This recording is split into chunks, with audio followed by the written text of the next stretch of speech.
Have a vision. Think big. Ignore the naysayers.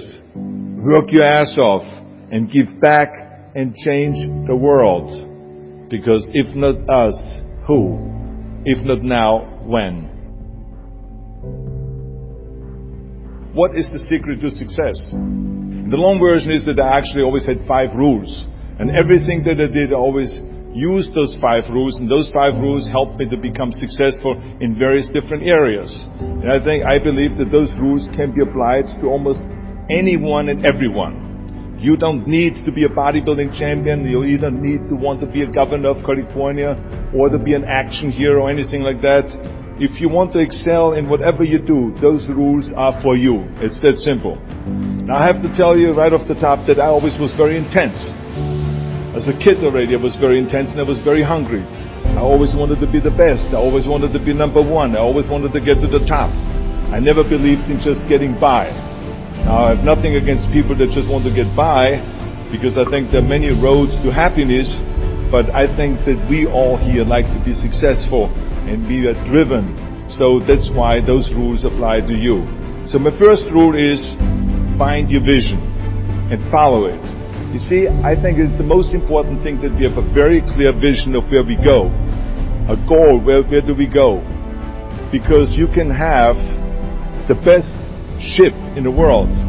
You can have the best cruise liner, but if the captain does not know where to go, that ship will drift around the world and out there at sea and will never end up anywhere. And this is exactly the way it is in real life. If you don't have a goal, if you don't have a vision, you just drift around. You're not going to be happy.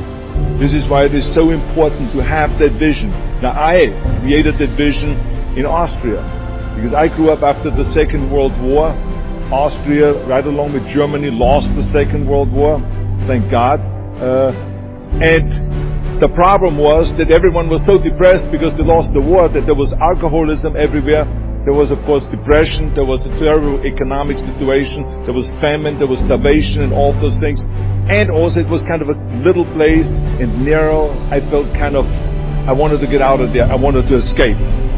And I couldn't see myself really to work there and to stay there, to work in a factory or to work on a farm, or to even to follow my father's footsteps and to become a police officer. I couldn't see that either. As a matter of fact, that's what my parents wanted me to do. They wanted me to become a police officer and to marry a girl by the name of Heidi and to have a bunch of children and to run around like the Von Trapp family in The Sound of Music. But that's not what I saw. This was the vision of my parents, but not mine. And luckily one day in school I watched a documentary about America. And I found myself, I knew exactly that is where I wanted to end up. I wanted to be in America. Everything that I saw in the documentary I just loved. Everything was so big. I remember the tall skyscrapers, the monstrous bridges, the giant freeways filled with beautiful cars, the huge jetliners, movie stars, Muscle Beach, and all of those things. I could not wait to get there. The question was just, how do I get there? How do I get to America? I mean, this was not a common thing to do way back in the 50s. No one had the money to travel or anything. But one day I was fortunate enough to see a magazine. And that magazine showed me the path to America. And it was a bodybuilding magazine. And on the cover was this very muscular guy that was standing there like Hercules with a Hercules outfit. His name was Reg Park. This Reg Park was on that cover, and I remember the cover said, Mr. Universe becomes Hercules star. I read the article as fast as I could, learning about how he grew up in Leeds in England, poor, and how he trained 5 hours a day, every single day, and trained and lifted weights, and then he finally became Mr. Great Britain. And then he became Mr. Universe. And then he won a second Mr. Universe title and a third Mr. Universe title, and then all of a sudden he landed in Rome in Cinecittà doing Hercules movies. And there he made millions of dollars, and this money he took and bought himself a gymnasium chain in South Africa, and he became a successful gymnasium owner. And as I read, I became more and more certain about my own future. As I read this story, I was so excited, so interested. I knew exactly that I wanted to become another Reg Park. I know he laid out the blueprint for my life, basically. I could see myself, I could visualize myself clearly to be a champion on that same stage where he won the Mr. Universe, and then to move to America, then get into movies, and then become rich and famous. I had that vision very clearly laid out. I was so happy that I knew exactly where I was going. From that moment on, everything that I did, no matter how hard I had to work or how much I had to struggle, it didn't matter. It was a wonderful joyride because I knew what the purpose was, and I found my passion. The simple truth is, if you don't have a vision, if you don't have a goal, if you don't see your future laid out in front of you, you're just floating around without a purpose. And I think that the numbers speak for themselves. This is why so many people around the world are unhappy with their jobs.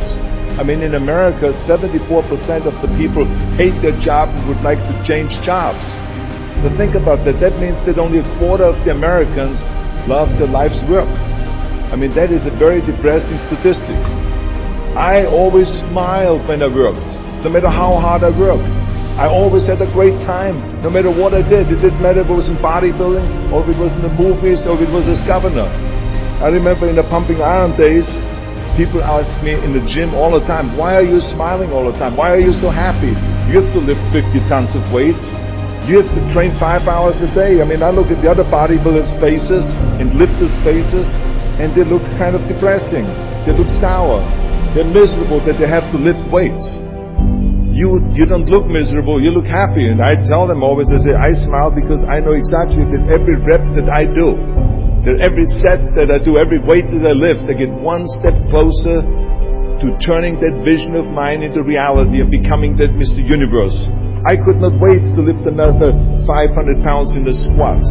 I could not wait to do another 1,000 sit-ups. I could not wait to do bench press, more bench press and more curls until I couldn't move my arms anymore. Because I knew that every rep got me closer to standing on that stage as a champion. As a matter of fact, when I lifted weights, I didn't really feel like I was lifting weights. I felt like I was lifting a trophy over my head each time I lifted. And to have all those bodybuilders around me and thousands of people screaming. And I tell you that this vision didn't just help me in bodybuilding, it helped me with everything, like I said. I remember in the movie business, there was many times stunts that I had to do where I got hurt, where I was in pain, in agony, and I had to do it over and over again. I remember one incident specifically on Conan the Barbarian. There I was crawling on all four, on rocks, over rocks and gravel, holding my sword right in front of me. And as I was crawling, the camera followed me, and it was around 30 feet that I had to crawl on those rocks and this gravel. And eventually, after 10 takes, my elbows and my knees started bleeding and hurting. And the director came to me sheepishly and said to me, he says, do you mind if we do another take? I need a close-up of you. And I said to him, no, I don't mind at all. I said, go and do as many takes as you want. He says, no, I don't want to do that because I know you're in pain, you're bleeding. I said, no, I don't feel any pain. I said, the only thing I see is the finished scene. I see the finished scene of me crawling on all four with my sword in the front, crawling up and sneaking up behind Thulsa Doom, the main villain of the Conan movie that killed my parents, and rising up behind him and cutting his head off. That's what I see. Remember, crush your enemies, see them driven before you, and hear the lamentation of their women.